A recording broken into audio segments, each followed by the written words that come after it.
хагалтай тэмцсэн 90 жил.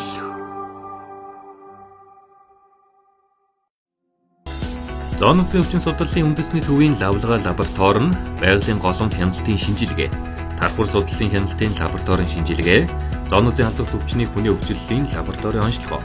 шинэ болон сэргэж байгаа халдварт өвчний молекул генетикийн судалгаа, туршил, зоон нутгийн халдварт өвчний амьд омгийг баталгаажуулах, хадгалах,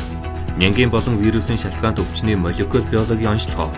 зоон нутгийн халдварт өвчний лавлгаа шинжилгээг зохион байгуулах хүчин чадал бүхий улсын хэмжээний томоохон лаборатори юм.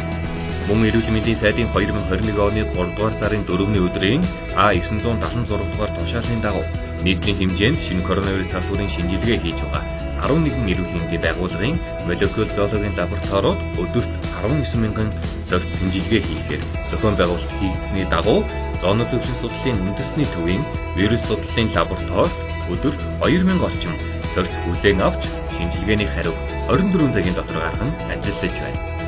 Коронавирус илрүүлэх лабораторийн шинжилгээ хийгдэж эхэлсэн цагаас хойш улсын хэмжээнд 2 сая гаруй зорилтод PCR шинжилгээ хийсэн бөгөөд өвнөөс зоон нутгийн өвчин судлалын үндэсний төвийн явуулын авт лаборатори болон суурин лаборатори нийтдээ хагас сая гаруй зорилтод шинжилгээ хийж 146 эрэг зорилтод илрүүлэн ажилласан байна.